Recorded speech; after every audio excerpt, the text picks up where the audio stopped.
والعصر إن الإنسان لفي خسر إلا الذين آمنوا وعملوا الصالحات وتواصوا بالحق وتواصوا بالصبر. إن الحمد لله نحمده ونستعينه ونستهديه ونستغفره ونعوذ بالله من شرور أنفسنا ومن سيئات أعمالنا. من يهده الله فلا مضل له ومن يضلل فلا هادي له، وأشهد أن لا إله إلا الله وحده لا شريك له، وأشهد أن محمدا عبده ورسوله صلى الله عليه وعلى آله وأصحابه وسلم تسليما كثيرا. أما بعد. We gave part 1 of Surah Al-Asr last week, and this will conclude inshallah tafsir Surah Al-Asr.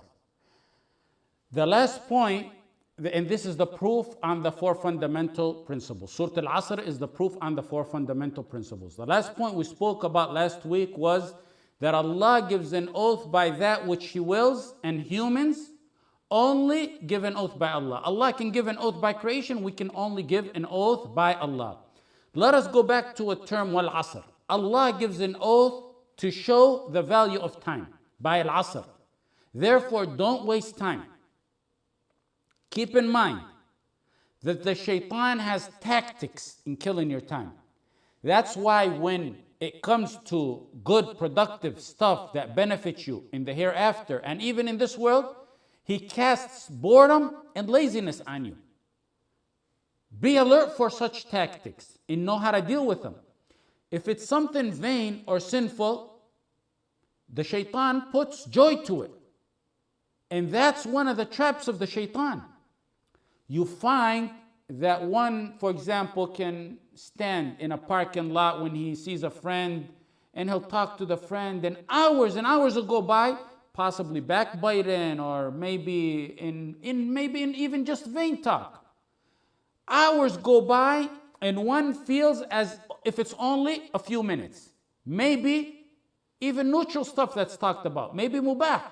The shaitan doesn't care as long as he can keep you away from obedience out of envy, that he doesn't want you to do that which he is deprived of. Suddenly you go home and you're too bored to stand up for 5 minutes in Qiyam al-Layl. Or the Imam in Salat al-Isha or Salat al-Fajr reads what the Prophet ﷺ used to read, and one starts to shake his legs and move in boredom and starts looking at his watch or in the sky, and that's what you see of their appearance, and what's in the heart could be even possibly more. You find people who are sitting with friends at such ease and peace, fully attentive and engaged into conversation as if they have no worries. And basically, if you ask them, they probably tell you, we forget our worries when we're talking to our friends. And if he breaks for salah, suddenly the shaitan comes to him and reminds him of the stresses of life and school and tests and appointments and kids and other matters to distract him from that which benefits him in the hereafter. A true believer, his coolness, the coolness of his eyes is in salah and dhikr. The Quran and Sunnah states so. Today, the coolness of the eyes has become in everything outside or except dhikr and salah. So Allah gives an oath by al-asr, by time, to draw attention to time. You're made of time. You're made of seconds, minutes, hours, days, months, years. You are made of that. When today leaves and today ends, you buried a portion of you.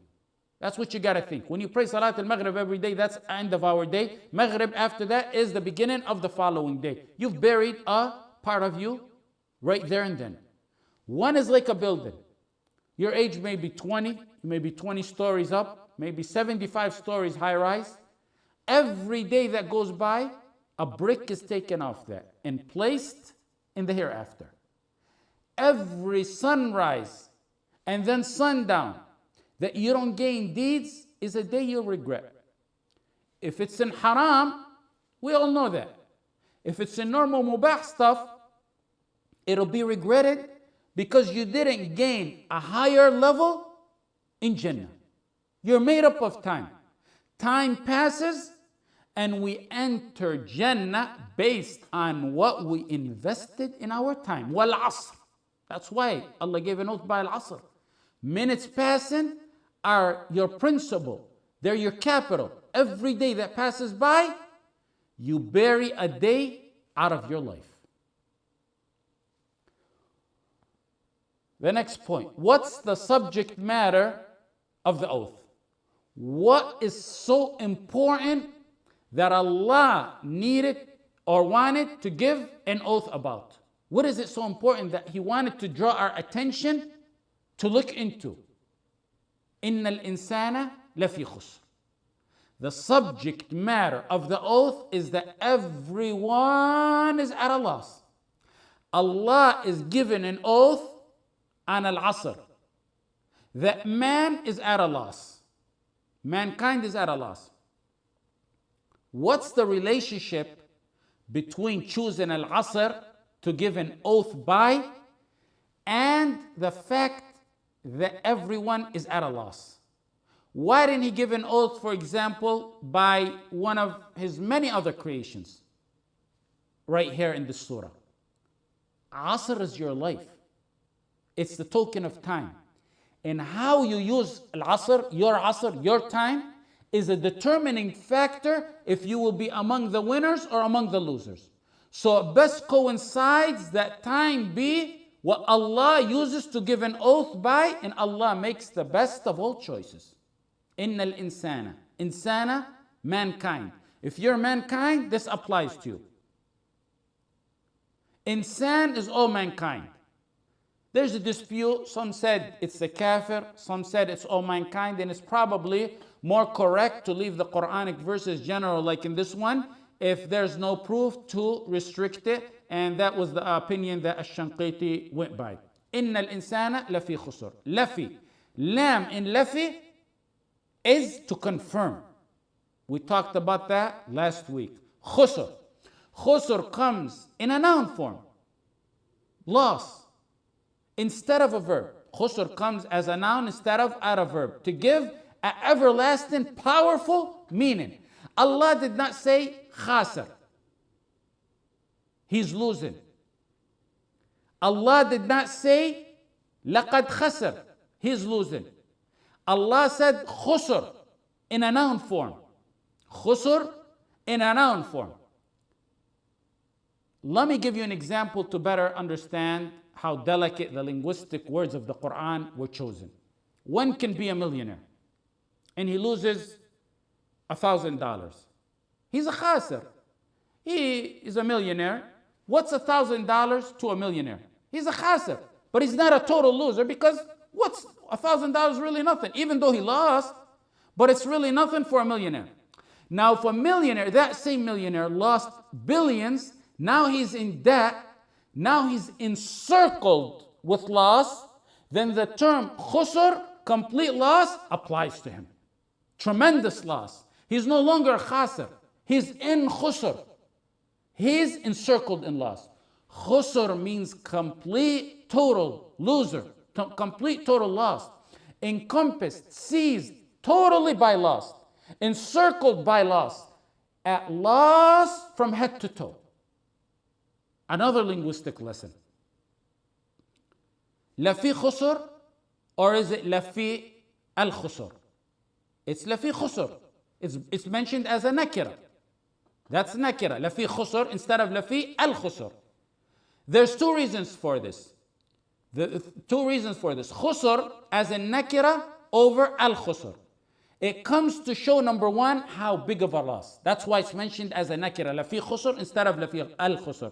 Arabic people use nakira without al to show something that is mighty and devastating and how big it is. So this is to show how big of a loss it is. Another linguistic lesson is Allah used fi, in, instead of ala, on. Ala means on. In another verse, when Allah talks about guidance, He says, أُولَٰئِكَ عَلَى هُدًى. They are on guidance. He didn't say fi over there. Why did He use fi instead of ala here? Because He's fully surrounded deeply with loss. He's not on a loss, which may appear, he's not on a loss, which may appear to indicate a slightly lesser degree of a loss. He used fi to indicate how big of a loss it is. He is in total loss. He's not near or close to a loss. He is encircled in a loss. All those unique, detailed linguistic lessons show how big of a loss this is we're talking about over here. The loss here is not a transaction or two. It's not a season or two. It's not a semester or two. It's not a quiz. It's not a test. It's not a business deal. This loss here is loss of a capital. It's loss of profits, and it's complete debt. Major loss. It's also not a temporary loss. It's an everlasting loss. If one is in hell, he's doomed. Nas'alullah al-afiyah. If he's in heaven, then he may have not gotten the highest rank that he should have gotten. It's a loss right there too. Let me give you a practical example as it pertains to the surah.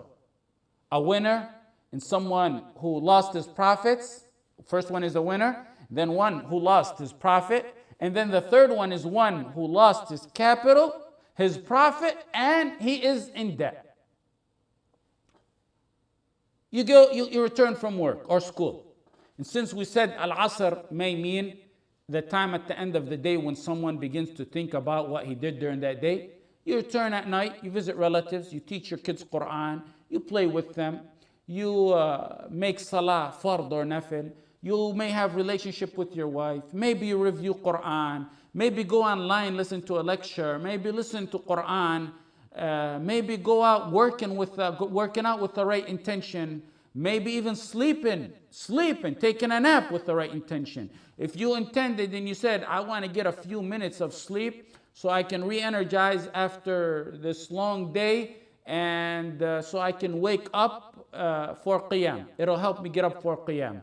And because there's a hadith, the Prophet ﷺ said, you get some qaylula during the day, sleep, nap at the day, so it'll help you wake up at night. So that is a winner. He used his time to his advantage. That's number one. Number two is someone who came back from a bad day. You usually come back from work or school upset or thinking or worried, and you're brainstorming and you're thinking, sitting there just merely thinking about what happened. Anything you do idle where you're not gaining deeds, you're at a loss. You lost profit. You may have not gotten sins. We're not saying you got sins for sitting there and thinking and drooling over what happened. But that same time is a loss because you didn't take advantage of that time. What's the surah start with? Al-Asr. Time. Any businessman will tell you, money you have, you stack away, that's not invested, is money lost. Money not invested is money lost. Take it and say, time not invested for your akhirah is time lost. It's so simple to get ajr. In fact, with the right intention, there's nearly nothing you can't get ajr on. You go work out with the right intention, ajr. You sleep and take a nap with the right intention, ajr. You play with your kids, ajr.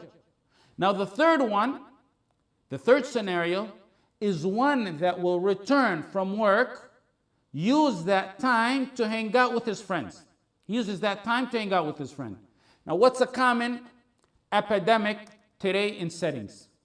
Backbiting, gossip, watching that which is prohibited, maybe listening to the instruments of the shaitan, sitting with your friends, or going on the net and typing away in the honor of those dead and alive.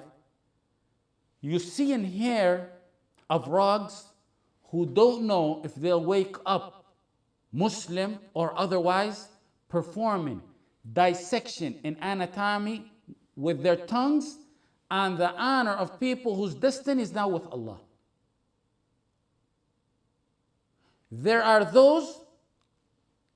There's people who are done deal. Allah's dealing with them. Allah is dealing with them. They are now with Allah. Allah's dealing with them.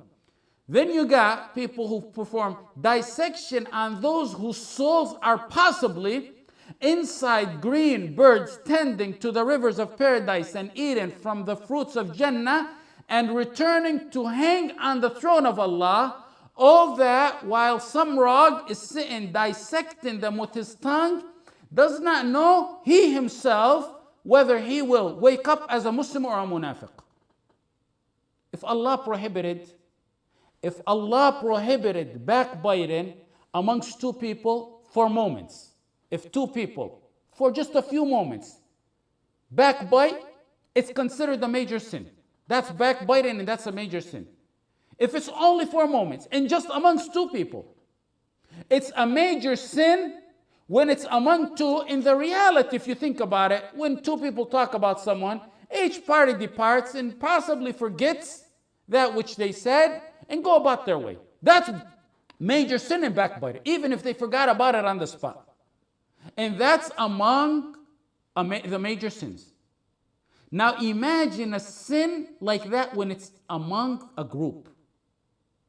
How big of a sin it is when it's in a group. Now take it further. Imagine the sin when it's put on a social media for the world to see, not for this time period, but for generations to come and possibly until the judgment day.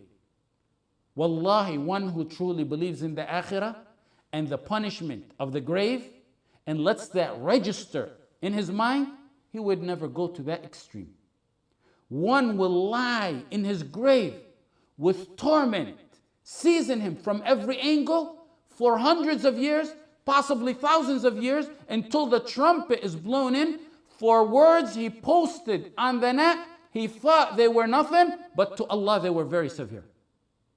I say, amongst the most dangerous sins after shirk are the sins that pertain to the rights of others. Be careful in your time. That's why we're mentioning this, because this is stuff that happens during your time. We deal with the Ghafurun Rahim. When you read about the mercy of Allah and the Shafa'ah, you get ecstatic in hope. There is a type of sin that is a double-edged sword. And that's the sins that transgress upon others, like killing, like backbiting, like taking the properties of others, like slander of others. You can raise your hands in 2 seconds and ask Allah for forgiveness. You're dealing with a Ghafur Rahim. But there's another right, double-edged sword. There's another right pertaining to the human who's going to come and request it from you when you stand before Allah. When people pass over the sirat, obstacle after obstacle, terror after terror. Allah called it زلزلة الساعة شيء عظيم. The wait for the judgment day is terror. The questioning before Allah is terror. The mizan is terror. Getting the books, walking on the sirat. Now, finally, you made it through all that and you're on the sirat, you're crossing a sirat, and there are people who are making it to the front yard of Jannah. In Sahih Bukhari, إذا خلص المؤمنون من النار حبسوا بقنطرة بين الجنة والنار فيتقاضون مظالم كانت بينهم في الدنيا حتى إذا نقوا وهذبوا أذن الله لهم حتى إذا نقوا وهذبوا أذن لهم بدخول الجنة. Abu Sa'id al-Khudri radiyallahu anhu in hadith in Sahih Bukhari said, when the believers cross over hellfire, over the sirat, they're stopped at a bridge called Al-Qantara, an art bridge called Al-Qantara, before they get into paradise. What's that bridge for? They will be given retribution for injustices between them until they're fully purified. Then after they're purified from rights amongst each other, then they'll be told, you can enter Jannah. Qantara may be the edge, the last portion of a sirat, but I believe from what I read, I believe it's actually another bridge, a second smaller bridge after a sirat, that's like a detour for believers of this ummah who have rights amongst each other before they get to step on the front yard of Jannah. Whoever contemplates and fully realizes the akhirah, and sit, when you think about it, as it's happening before you, that what I just told you, sit and imagine it before you. You could never commit a sin like this. Can you imagine the excitement? You pass all through all those phases, one after the other. You just finished passing the claws that take you, kalalib, that take you and pull you from the sirat onto Jahannam. You just passed that phase. Just as you're about to put your foot in the front yard of Jannah, one group goes forward to the front yard of Jannah joys, and another group goes to Al-Qantara to settle the disputes they had between Muslims and get purified before they're allowed to enter the front yard of Jannah. Is anyone worth stopping you for a millisecond from putting your feet on the front yards of Jannah? Imagine with me. Ask you by Allah to imagine with me that you're on the Qantara. Jannah is an eyesight away. You can see Jannah from the Qantara. You get in sins of someone you despise so much that you spoke about him and slandered him. Can you feel the agony you're going to be going through? Because still at this point, after this point, Allah's going to remove all heart feelings. But at this point, you're going to feel the pain of it. Can you feel the agony of being imprisoned on the Qantara, watching your level in Jannah from Firdaus drop down and down and down and down, at an eyesight away from you? Can you imagine the agony of seeing people in the front yard of Jannah? Some people possibly crowded about Ibrahim alayhi salam. Some people going to Nuh alayhi salam to meet with him. Some people going with Aisha to meet the wife of the Prophet sallallahu alaihi wasallam. Some going to meet Khalid ibn al-Walid and Abu Ubaidah, smiling and joyous. They made it to the front yard of heaven, and you're there on the Qantara getting your ranks stripped down, one after the other, for something you said about a believer, or something that you took away from the rights of a believer. The one you despise so much, is he worth the most valuable asset that you have? Your ranks in Jannah? If indeed you want to backbite, then slander your mom and your dad, or your sheikh, or someone you really love. Because if you get stopped on the Qantara, it'll be your mom and your dad getting their ranks higher while yours get slower. Why did the Prophet ﷺ call someone who transgresses on another's rights bankrupt? Ask people who know finance. If someone has no wealth, zero, do you call him bankrupt? No, you don't call him bankrupt. Someone you refer to as bankrupt is not someone who never had nothing. It's someone who has a lot and then lost it. Those who slander, backbite, transgress on the honor and the rights of others, they have deeds, lots of deeds. In one hadith, the Prophet ﷺ said, like Jibal Tuhama, huge mountains of deeds. But they become bankrupt, they lose it all. They hit someone, he takes some ajr. They slander, that person gets some ajr. You really get amazed at how loose some tongues are and how released some jaws are when it comes to the honor of their brothers. Because they don't really comprehend this. The akhirah in them is not really deep in their hearts. Basically, we gave scenarios right now of how one took advantage of the hour and became a winner. The middle one was a loser, because even though he didn't commit sins, he didn't gain no ajr, that's considered a loss. Time not invested in the akhirah is a loss. And the final scenario we took is not only one who didn't gain ajr, but he gained sins and he became a bigger loser or has a bigger loss, and he didn't spend his time positive or neutral, he actually spent it to accumulate sins.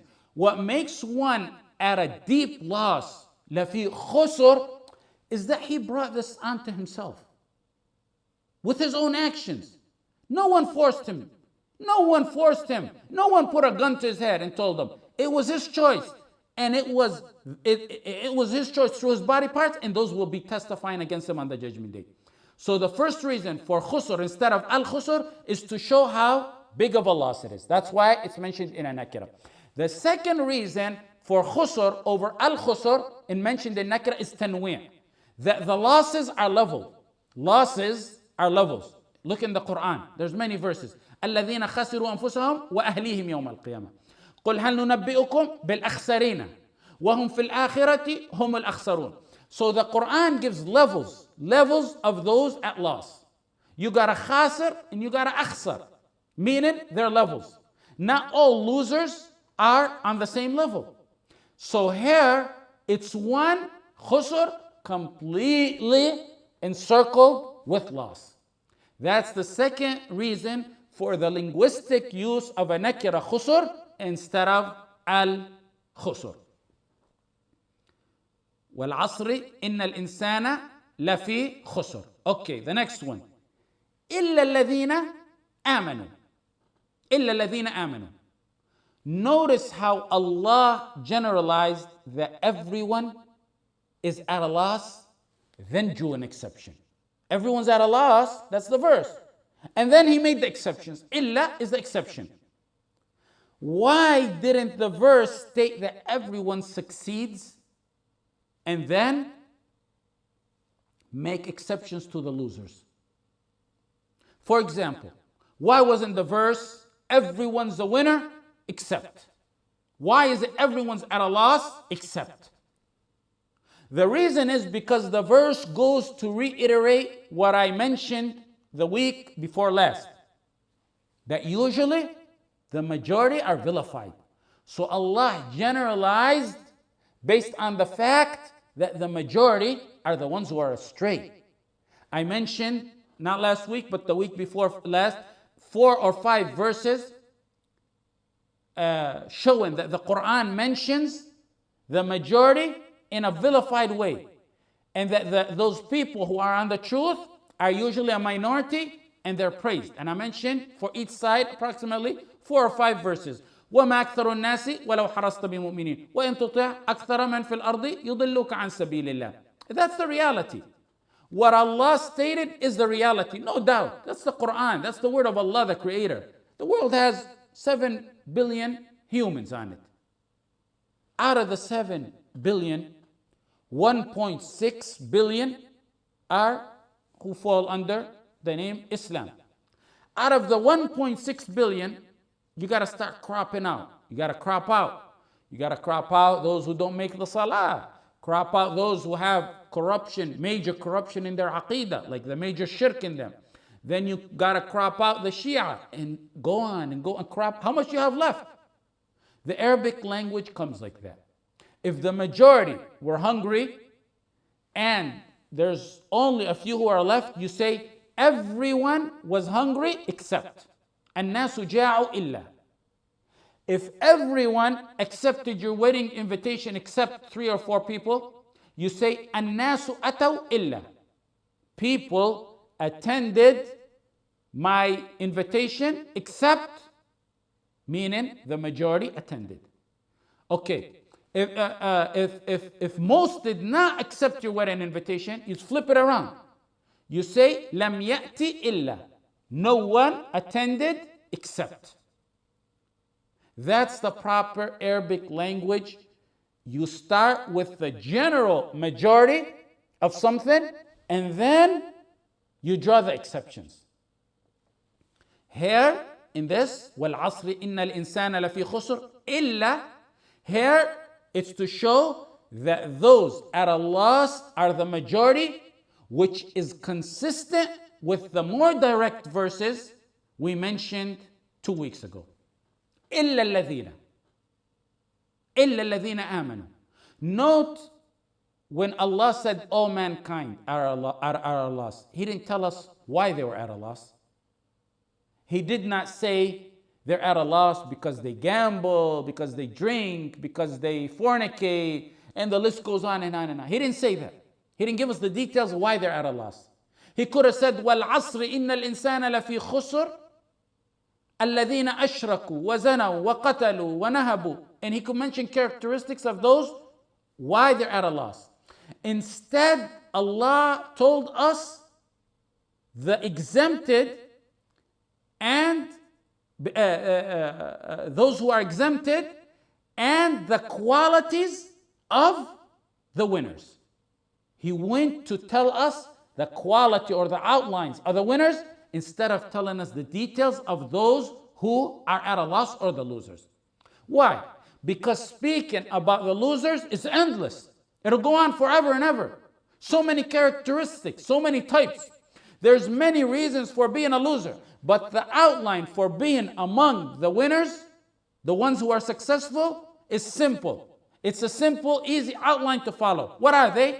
They're the 4 fundamental principles that we've been talking about for the past 11 or 12 classes that we've been teaching.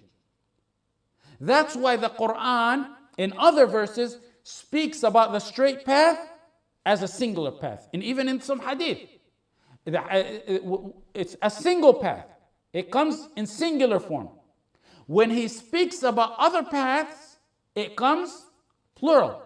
وَأَنَّ هَذَا صِرَاطِي مُسْتَقِيمًا فَاتَّبِعُوهُ وَلَا تَتَّبِعُوا السُّبُلَ وَلَا تَتَّبِعُوا السُّبُلَ. Verily, this is my straight path. So follow it and follow not the other paths. Sirati is singular. My path is singular. One simple path. Subul, the deviant paths, is plural. So the right path comes as singular, and the deviant path comes as plural. Okay, إِلَّا الَّذِينَ آمَنُوا. This is the first principle of the 4 fundamental principles that the author of Usool al-Thalatha called the first of the 4 fundamental principles of the introductory principles in the book. You remember he said the first principle is to know. To know Allah, the Prophet Muhammad ﷺ, and the book. Why do you know about Allah? Why do you need to know about Allah and His Prophet Muhammad ﷺ and the book? In order to believe. آمنوا إلا الذين آمنوا. Knowledge is what gets you to believe in Allah, His Messenger, books, and angels. We don't need to talk about this since it was covered in detail when we talked about the first of the 4 fundamental principles. What may confuse someone though is the author in our book right before us, he mentioned the principle as knowledge. But here, when we look at it in Surah Al-Asr, in the verse it says, Iman, illa alladhina amanu. But the author mentions it as knowledge in Allah, the Prophet, and the book. Because the author is trying to get this principle to you of Iman, the principle of Iman to you. But the only way you can get Iman is through knowledge. Can there be real Iman without knowledge? No. So that may cause a confusion as to why the author mentions it as knowledge, and in the surah he uses as proof, it's mentioned as Iman. Iman is the fruit of knowledge. It's derivative from knowledge. That's why the author in number 1, he says knowledge. And he specified knowledge in Allah, the Prophet, and the book. There can be Iman without knowledge. Can you get an orange without a tree? The tree is knowledge. The fruit, whether it may be an orange or an apple, the fruit is Iman. The tree is knowledge. You can't get a fruit without a tree. So when the author said knowledge, and knowledge in Allah, the Prophet, and the book, it means Iman in this verse, because the purpose and goal of your knowledge in those matters is to have Iman in them. Okay. Why didn't the verse in Surah Al-Asr tell us what to believe in? Allah said, إِلَّا الَّذِينَ آمَنُوا وَعَمِلُوا الصَّالِحَاتِ. Allah said, except those who believe, period. Here, He didn't tell us in detail what are the aspects of believing. Here, there's 3 points I want to mention. Allah did not detail Iman in this verse because of A, it's obvious. B, it's known. C, there's plenty of verses throughout the Quran and Hadith to know what Iman is, that clarify this matter and situation. For example, I have one car, and you came with me in that car. And on our way leaving right now, I hand you the keys and I tell you, go pull my car. I'm standing on the sidewalk and I say, go pull my car. Would it make sense for me to say, go pull up my red Chevy or whatever car I have with the license plate so-and-so? You just came with me. You know what car it is. You know which car it is. So I say, just go pull up my car. Same thing with Iman. The second point is, when Allah left Iman open-ended, it's to believe. Leaving it open-ended like that means to believe in all of what one is supposed to believe in, not one aspect and leave other aspects. All of Iman. Meaning, it becomes general. When Allah left it open-ended, it becomes general to encompass all of Iman, so that it includes Iman in Allah, the angels, the books, the messengers, the qada and qadr, and the details of all of that. The third point is, when Allah left believing open-ended, it meant believing in the guidance of Allah and not every myth, fable, and superstition that you come across. For example, we have solid hadith, and even before that we have Quran, that tear a heart in fear pertaining to the punishment of the grave or matters of the akhirah. Yet some people don't get moved by it, because the Iman is not fully rooted in it. There's also lack of understanding of the Quran. But then you get a story. You can smell it's fabricated a million miles away about someone who, for example, got buried, and the guy who buried him dropped his wallet in the grave. Then when everyone was sleeping at night, he remembered his wallet, so he went and dug up the grave to get his wallet, and no one seen it but him. And then he found that body charcoaled, and his face was flipped opposite of the Kaaba. And then to top it off, you scroll down and you find if you don't pass this on to 10 people, you're going to die, or your family members are going to die. When Allah said to believe here, it's to believe in the verses, Iman, in the guidance, not to be. Islam doesn't want you to be feeble-minded. A believer is clever. A believer is clever and astute. A believer is smart. When the Prophet Muhammad sallallahu alaihi wasallam went to Isra, and the Quraysh got a hold of Abu Bakr, they said, now we got Abu Bakr, the Siddiq. This was before the Prophet ﷺ got to him. They said, listen to this one, Abu Bakr. Your friend, he come up with this big one. Can you believe your friend went from Mecca to Aqsa and returned and then to the seven skies and returned in less than one night? The man who's called a Siddiq, he was a believer. He was a believer. Those who this verse talks about, Amanu, he was a believer in guidance, not a feeble-minded man.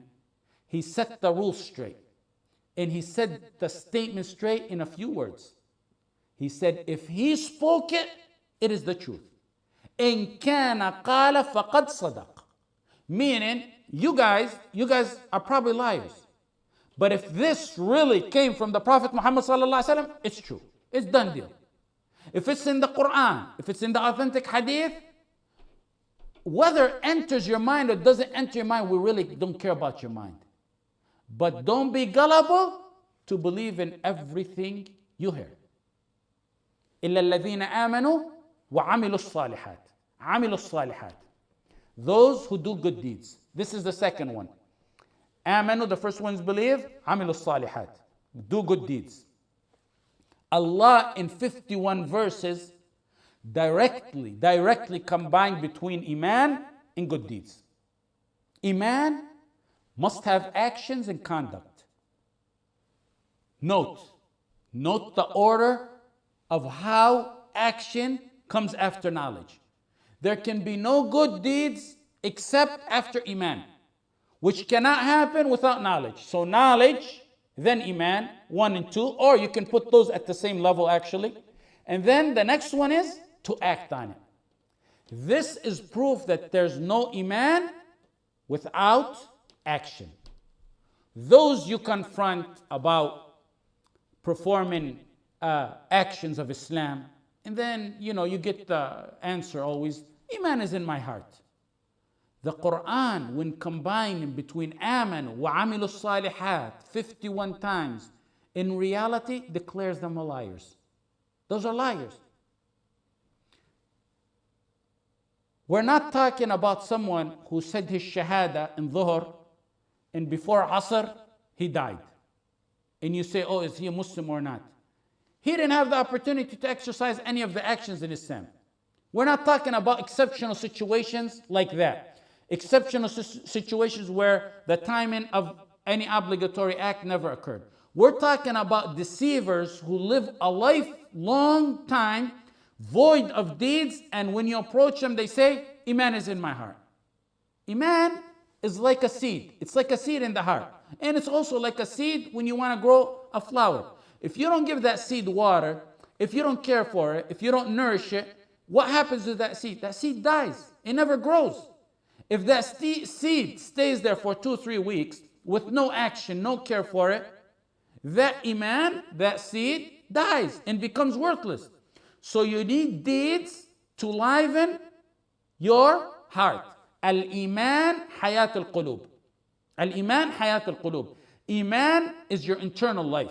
Internal life. Wal-amalu hayat al-zahir. Actions are your external life. Nothing can have life internally and not externally. Or the opposite. And if they do have life, one way or the other, not the other, it's going to be temporary, and the other missing half is going to kill the other half. Those who say they believe and stay weeks, months, or years void of action, yet claim iman, they in reality have the traits of the shaitan or the traits of kuffar Quraysh or even Fir'aun. Look at the verse of Allah. وَجَحَدُوا بِهَا وَاسْتَيْقَنَتْهَا أَنفُسُهُم. The kuffar, Allah is talking about him, said, وَجَحَدُوا بِهَا وَاسْتَيْقَنَتْهَا أَنفُسُهُم. Surah An-Naml. They belied in the ayat, though their own selves were convinced. Inside, internally, Allah who knows in the heart said, internally in their hearts, they had iman. They internally had conviction. But their outer actions resisted and they were declared as disbelievers. Those who claim to believe, void of actions in their life, resemble Fir'aun because deep down Fir'aun was like this category among those who believed in his heart. How? Pay attention. Between Fir'aun's status where he used to say, Ana Rabbukum al-A'la, I'm your supreme Lord, and saying, I believe in the Lord of Musa. He said that in his last moments. Between the two is moments. When one gets afflicted, he usually turns to that which is genuinely in his heart. You see someone astray for 50 years or more or less. He may be in the peak of his arrogance. Then he gets told he got cancer and he's going to die. Suddenly, he turns to Allah. Someone I know of recently, I heard of from his family member. Someone who used to go to the extent that the curse of Allah was on the tip of his tongue. He goes to the hospital in a painful disease, very painful disease. Suddenly, this arrogant tyrant who used to slander and curse Allah is telling his family to teach him how to make salah, and he begs them for forgiveness for violating their rights. What makes the hidden truth surface in that hardship? Does one acquire the truth so suddenly and drastically after being ill? Or was it buried within him and it got dusted off with the calamity? Usually, those sudden, drastic changes like that are the result of the truth being buried. The calamity comes and dusts off that, and the truth surfaces. It's like a red carpet. Probably the best way to explain is like a red carpet. A red carpet over time, especially in our old countries, the dust is in the region. You take a stick, which is like the calamity, you hit that red carpet, the red color resurfaces. The point is the truth is in a lot of the kuffar who Allah spoke about. Allah said, وَاسْتَيْقَنَتْهَا. The truth is within them. They're certain about the truth in their hearts. But it was useless because there was no acts to follow along with it. The acts of the tongue, the acts of the body parts. The truth was hidden in Fir'aun. It did not help him because there was no act. In fact, the acts resisted that which was in the heart. The summary and point is that internal belief in Iman must coincide with the external belief, which is action. If one claims he has internal, and time passes with absolutely no external practice, he's not a believer. The best example that I've been using for possibly 2 decades is in matters of life. Would one be satisfied with another person with just the heart belief, heart love, when we deal with each other? If you don't accept matters in this life with the heart only, then how can you expect that they be accepted in the matters of the life after? If a husband tells his wife, I love you, and I love you, and I love you, all day and all night, yet he does absolutely nothing to show that love. No job to support her, does not take care of the kids, does not help her around the house, sits on the couch all day and tells his wife he loves her. What's the common statement that the wife says? If you love me, you would show it. If you love me, you would show it. And then of course she's going to go to the sheikh and file for khula. If you do good in work, in school, your teacher, your boss, whatever it is, says, I like you. You did absolutely great. And he showers you with the most eloquent praises. He loves you. Your natural reaction is, if I'm all that, then show me. Show me. If I'm good, then where's the grade? Where's the A+? Where's the promotion? Where's the raise? The flip side of this is action with no internal iman is very dangerous as well. The peak of deeds is for the apparent deeds to coincide with the internal iman. Those who have deeds with no internal foundation have in reality aspects of the munafiqeen and the hypocrites and flip-floppers. Those are the people who you really find with relapse. Those are the relapse in their belief. The ones who relapse are this kind of category. You see him with the appearance that he's a true devout Muslim. To you, that it appears like that. Then suddenly, he's the total opposite. Those are the people who really in reality had the external, but were hollow internally. Let me give you an example. All this is cleared by examples. That's why I have to give you example for each one of these. Early in this century, there was a man called Abdullah al-Qasimi. He lived from 1907 to 1996. He was born in Saudi. He went in exile. He exiled himself to Egypt. He wrote books defending Islam. He wrote books defending Imam Muhammad bin Abdul Wahhab. He wrote books refuting sects. He wrote books refuting atheism. This was in the early part of the century. Abdullah Abu Sam, one of the Imams of the Haram back in the days, he died 1952, rahmatullah alayh. He wrote a poem commending this man, Abdullah al-Qasimi. He wrote a poem for his great knowledge, for his service to Islam. Abdullah al-Qasimi wrote books. I read a lot of his books, and truly, his old books, you benefit from them. He has a book, for example, As-Sira' Bayn al-Islam wal-Wathaniyya. His most popular book. He has a book called Al-Buruq al-Najdiyya. He responds to those who claim that one can have intercession with creation. Basically taken about the major shirk. He has a book called Mushkilat al-Ahadith al-Nabawiyya wa Bayanuha.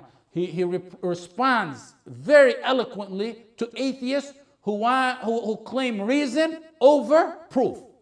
He has a book called Al-Fasl al-Hasim Bayn al-Wahhabiyyin wa Mukhalifihim. And he has another book called Shuyukh al-Azhar. And he has another book called Al-Thawra al-Wahhabiyya. Books where he defends the true Tawheed and the followers of true Tawheed. He has a book called the popular book Hayat Muhammad. He has a book with commentary on that book. If you read his books, or if he had back then tapes or YouTubes, this would have been an imam on one of the biggest imams on the path of Salaf, vigorously defending Islam and the core of Tawheed. Not just regular Islam, the core of Tawheed. That's how it looked. That's how it appeared. But was it really like that? In reality, he's an example of one whose outer action didn't match his internal action. Like many of the ignorant heads that you see today. Maybe not at the same level of him, but it's the same problem.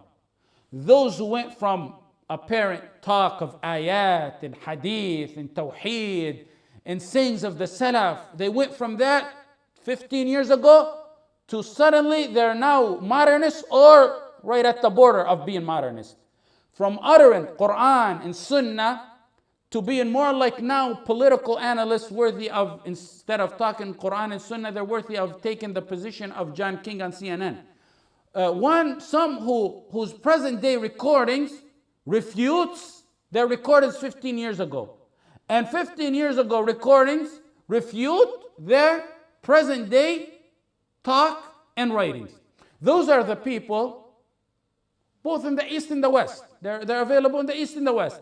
The reality is they may not have gone to the extreme of Al-Qasimi, who went to an atheist after defending Tawheed, but they have aspects of the common denominator is the internal didn't match the external. Nas'alullah al-afiyah. That's a problem. I'm saying it's not as bad as Al-Qasimi because he went to a full-blown atheist, but these people, the internal didn't match the external. For example, Al-Qasimi, who went from defending Muhammad bin Abdul Wahhab to a pure atheist. Later on, why I say didn't match? Later on, some of his close friends said that when he was writing these hardcore books on Tawheed and Aqidah, defending Islam, in his private settings with them, he would debate with them matters that were extremely unusual. They would say, how could this man talk about this? One of his friends, I read once, one of Al-Qasimi's friends said, at the time he was defending Aqidah and Tawheed, in his super settings, he would raise issues doubting the Prophet Muhammad sallallahu alaihi wasallam and Allah. We didn't know about that. We seen the surface of his books. Then his friend said, then I would see him in a gathering in the daytime teaching to a group and a crowd Sahih Muslim. So then I say to myself, the talk we had yesterday is just probably shaitanic whispers because it's impossible. At nighttime he's having doubts in the Prophet ﷺ, in the daytime he's teaching Sahih Muslim. The main diagnosis of the likes of the Qasimi, who went from Tawheed carriers and defenders to pure atheists, is that there was a mismatch between the internal and the external. The internal iman did not coincide with the external.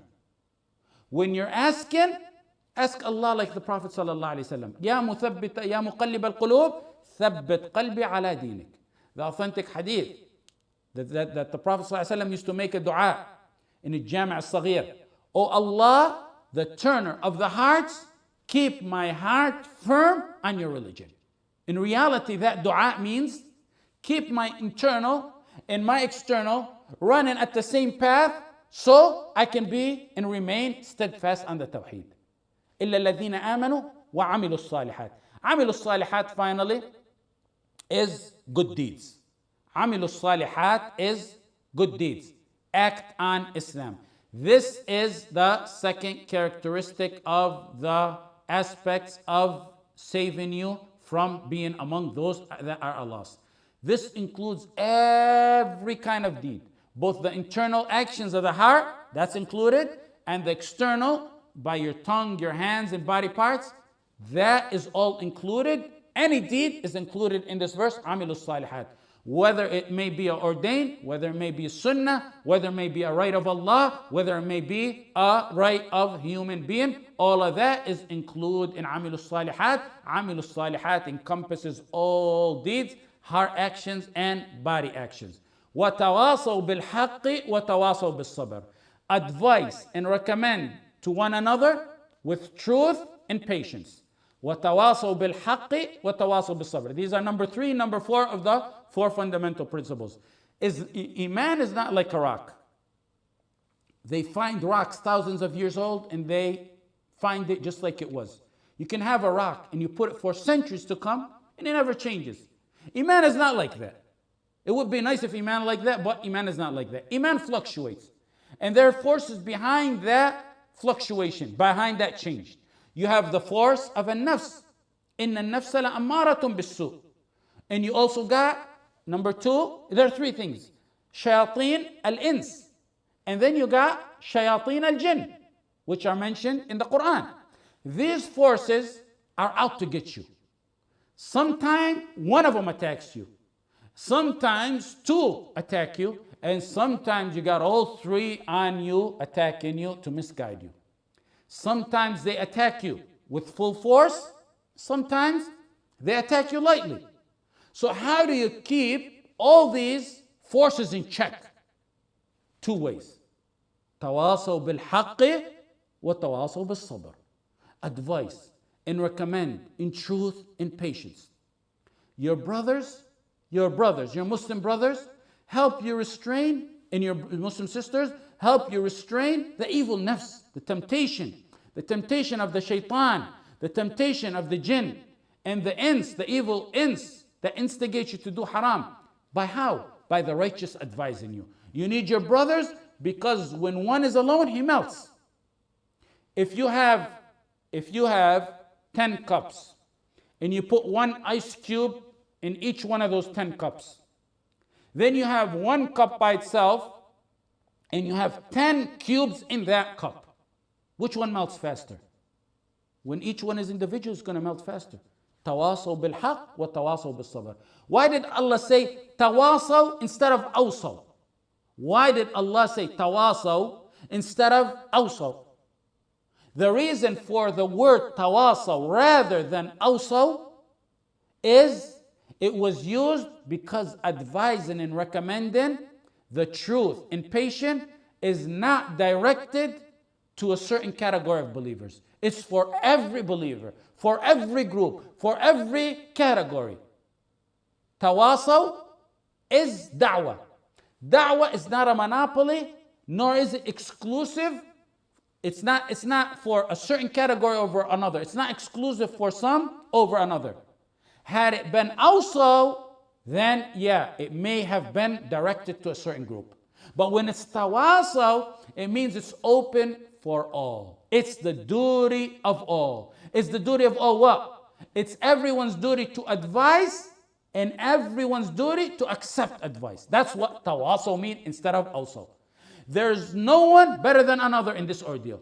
There's no sheikh immune from this. There's from getting advice, and there's no students. There's no layman immune from getting advice or giving advice. Students, sheikhs, imam, we're all equal. There's no hierarchy in this matter.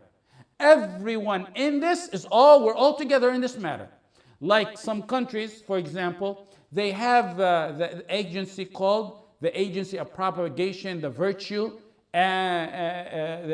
propagation of virtue and the prevention of vice. And some countries, they try to limit ordaining the good in da'wah to that group right there. Had it been also, they would have had proof. But when it's tawasaw, no. Every believer must advise his brother, and every brother must accept. We're all in this equal. There's no send button, yet no receive. We all got in this matter a send and a receive button. A believer to a believer is like 2 hands. One washes the other. One hand can't wash itself by itself. You need another hand to wash the hand. And that's what a believer is to another believer. If you want others to accept your teaching and advice, then you start with yourself. No matter who you think you are, you start by accepting advice of other people. We all have our faults. Wallahi, we all have our faults. And we all have our weakness. The ummah is one body. And we're here to help each other in this weakness. Someone may have a weakness in doubts. Doubts are like shubuhat. He gets doubts, for example, about Allah. Many people get that doubt. The shaitan instigates and he reaches a level where he begins to instigate doubts in even Allah, in the existence of Allah. Some people begin to have these shubuhat. But there's another person, a believer, who is strong in resisting the desires, the shahawat, the woman, the musical instruments, and that's called shahawat. The one who's strong in doubts has weakness in looking at haram, for example. So the one strong in an area helps his brother that's weak in the other area. If you're strong in shubuhat, you help your brother who's weak in shubuhat. You're strong in shahawat, you help your brother who's weak in shahawat. The tree of Iman, in order for it to be sustained, needs to be watered. You nourish your Iman by advising each other. Look at the table in your house. You leave for a month or two, or you're living in the house and you just don't wipe it off. It becomes dusty. When we advise each other and recommend for each other, it's wiping the dust off the table, off the hearts. Note the surah starts off with Iman alone, Amanu. Deeds, Amilu Salihat, it's alone. More like an individual capacity. Amanu, believe, Amilu Salihat, more like an individual capacity. Now when it gets to advising, it's like a group-like setting. Because as a Muslim, you're a member of this ummah. Now it's a group effort. The ummah all together. All that comes from watawasaw. The third fundamental principle, advising in haqq, that's in reality what the author mentioned, da'wah. That's what we taught in the third principle. Haqq here, tawasaw bil sabri, وتواصوا بالحق وتواصوا بالصبر. Haqq here is a word used to summarize the revelation of Allah, the Quran and the Sunnah. تواصوا بالحق وتواصوا بالصبر. The fourth fundamental and final principle is here it's sabr, patience. Patience comes at the end like a bonus. This is like a bonus. It comes on top of all the good that we've already been talking about in the surah. If you look in between the lines of the surah, sabr, patience, is in reality within the lines of the surah 4 times. 1, إِلَّا الَّذِينَ آمَنُوا. A great portion of Iman comes through sabr. Some scholars were quoted as saying sabr is half of Iman. That's one. It's mentioned in between the lines right there. The second one, عَمِلُوا الصَّالِحَاتِ, those who do good deeds. Isn't sabr, patience, part of good deeds? We said عَمِلُوا الصَّالِحَاتِ is all the deeds. Isn't patience deeds? So it falls under number 2. وَتَوَاصَوْا بِالْحَقِّ, give advice. Isn't sabr included in the general word of haqq? We said haqq is all the Quran and the Sunnah. So isn't sabr part of that? So it's in the third one. But then finally, it's specified individually to show how important and essential and mighty it's supposed to be in your life and for you to achieve success. That's why it's mentioned as the fourth level of the surah. Patience to be obedient to Allah. Patience to stay away from the sins. And patience on and in trial and tribulations. In class number 10 and 11, we talked about patience in depth as the fourth fundamental principle, so there's no need to go over that. We're just talking about these matters in relation to the surah. Keep in mind though, patience here refers to all patience, all type of patience. Small matters and big matters. Even patience from boredom, the first thing that I was talking about in the class today. Patience from not being bored. Like we mentioned in the start of the class, the shaitan will come and cast boredom upon you to deter you from ibadah and from good deeds. So you have to have patience to resist that.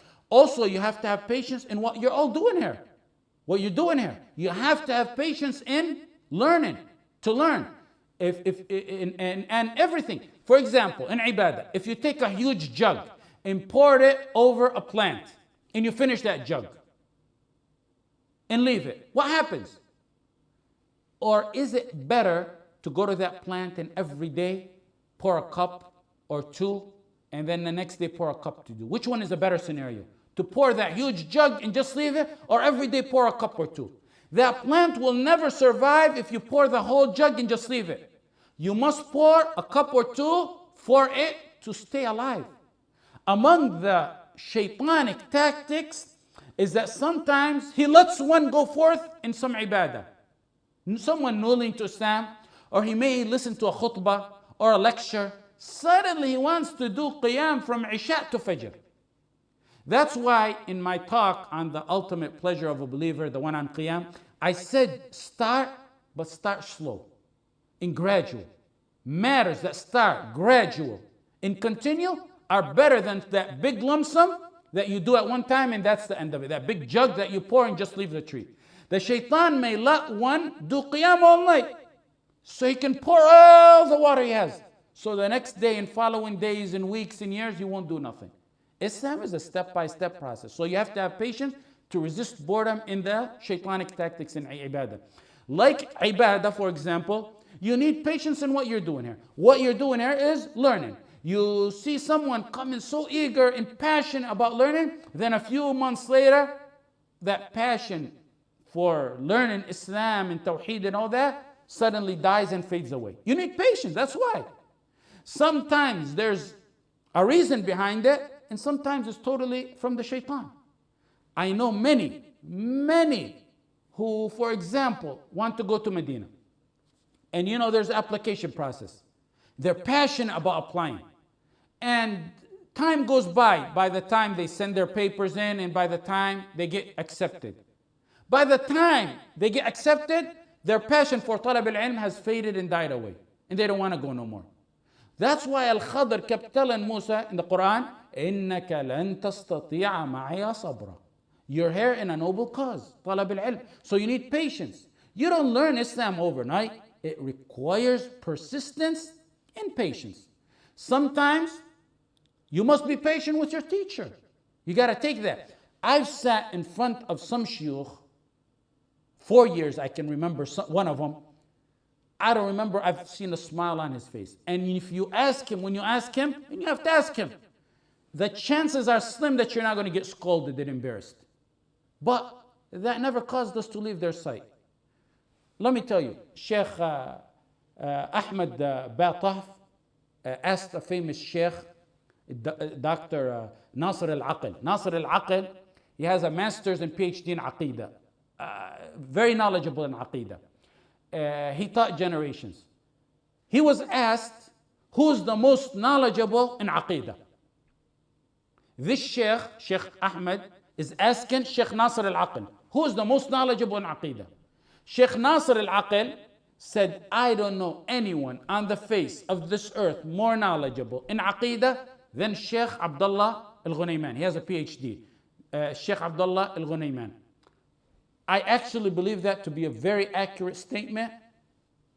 If not, maybe, very, very, very close to it. Actually, it's more very, very accurate statement. This Sheikh Abdullah al-Ghunayman, he taught me and my father before me. And when he taught me, I used to frequent his house a lot. My father called him at one point and requested that he teach me. And in addition, he taught us in the Islamic University. He was a teacher there in the regular curriculum of the Islamic University. He also had a chair in the Haram where he taught at times 3 days a week between Maghrib and Isha, and at times 4 times a week between Maghrib and Isha. And I also frequented his house.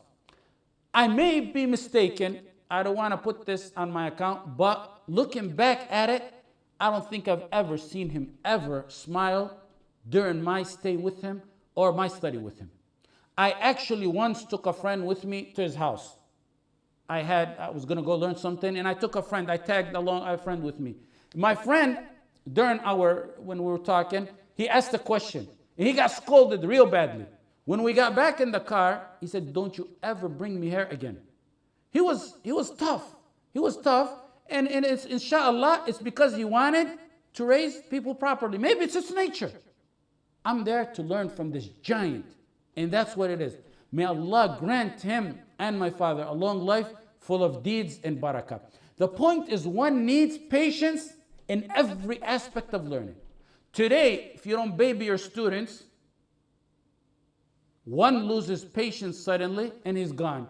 And you'll be lucky if you don't find him posting something negative about you if you don't pamper him or her. Keep patience between your eyes.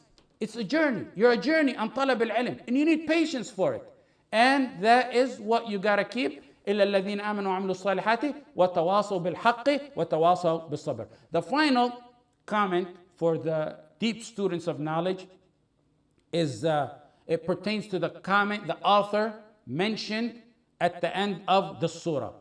He said, الشافعي رحمه الله قال الشافعي رحمه الله لو ما أنزل الله حجة على خلقه إلا هذه الصورة لكفتهم. لو ما أنزل الله حجة على خلقه إلا هذه الصورة لكفتهم. He attributes this statement to الشافعي. The author said, الشافعي said, if nothing else but the surah would have been revealed and nothing else, this would have been sufficient. Okay, there's an issue with this statement right here. Note, first of all, note the statement. What's meant by the statement is not that we don't need nothing else but the surah. What is meant by those who quote this statement is you don't set the Quran aside and just take Al-Asr, is that this is like an outline. What's meant is that the surah is sufficient to show you an inspiration, an outline, an encouragement to direct you to the path of guidance and salvation.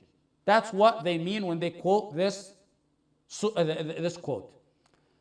And notice I say what's meant by the statement if some scholars use it. Since I don't believe that this was the exact wording of Shafi'i rahimahullah. This as it is quoted in this booklet, I don't think it's the exact wording of Ash-Shafi'i rahimahullah. This statement as mentioned in Usool al-Thalatha is nowhere to be found by a chain. One of my shuyukh, a great muhaddith, Sheikh Hamad al-Ansari, rahmatullah alayh, he's a great imam from Mali. And he left Mali at a young age to escape the French terrorists back in the days. And he landed in Mecca, in Medina, where he continued his studies, and he's a very prominent alim. Amongst his students are Ibn Jibreen is a student, Bakr Abu Zayd is one of his students, Salih al-Sheikh is one of his students, Sheikh Umar Fallata and Atiyya Salim, both of who were my teachers, are his students, and among his students is Sheikh Salih al-Suhaimi. This Sheikh Hamad al-Ansari, he died rahmatullah alayh in I believe it was 1997 or close to that. Based on many, let me say before I go on, based on many requests when I mentioned these ulama, many wanted to know more. And inshallah, if we have time, I'll mention a short glimpse on these giants of Islam to revive their mention, because they're the leftover of the followers of the Sahaba. And because when you know about the true ulama, you'll end up knowing who's a alim and who's not. Anyways, when I asked Sheikh Hamad al-Ansari once in his library, he had a library that was open to the public, about the statement, he said he does not know of any chain of authenticity where that statement, as mentioned in this booklet, can be found. And I've heard from another student of ilm, Al-Albani said a similar quote. And actually, if I didn't learn but this from Sheikh Hamad al-Ansari, it would be worth me making dua for him for the rest of my life. And he taught me plenty. May Allah raise his rank to Firdaus. He said in many books that he researched, he couldn't find it. However, in Manaqib al-Shafi'i for al-Bayhaqi, there's a chain for a similar statement. The statement goes, لو فكر الناس في هذه الصورة لكفتهم. لو فكر الناس في هذه الصورة لكفتهم. If people contemplated the surah, it would be sufficient enough for them. It's a little bit different. However, this proper wording is attributed to a Shafi'i, and Sheikh Hamad al-Ansari said it's attributed to a Shafi'i. This one, لو فكر الناس في هذه الصورة لكفتهم, it's attributed to a Shafi'i with a solid chain, unlike the other statement that's mentioned in this book. Why? First of all, we should use this one because it's actually has a chain to it. Second, it's more clear. The statement is more clear as to what Shafi'i is talking about. Also, if you read Ibn al-Qayyim's works, and Ibn Taymiyyah his Shaykh, and Ibn Kathir, and Ash-Shanqiti, they all mention it. لو فكر الناس في هذه الصورة لكفتهم. They don't mention it like it's mentioned in this booklet. So now, why did the author here say the other one, which is لو ما أنزل الله حجة على خلقه إلا هذه الصورة لكفتهم? Why did he use that? If the correct one is the one in Bayhaqi, Manaqib al-Shafi'i, why did the author here use it? Why did he use that? Why didn't he use in this booklet لو فكر الناس في هذه الصورة لكفتهم? Even though لو فكر الناس في هذه الصورة has a chain and the meaning is more clear. Maybe that the author here quoted the meaning and not the word for word verbatim of what Ash-Shafi'i did. And if you look into the works of Muhammad ibn Abdul Wahhab and those who mastered the work of the Imam, the author of this booklet, sometimes, when you study someone's books for so long, you get to know a trend of how he writes his books. So some of the ulama said that he quotes by meaning. So there's no problem in that, the fact that he quoted by meaning, but we should stick to the one with a solid chain because first of all, it has a chain, and second of all, the meaning is more clear. وجزاكم الله خير. We went a little bit too long, but alhamdulillah, we did a portion of what we're supposed to do of Tafsir Surat al-Asr. جزاكم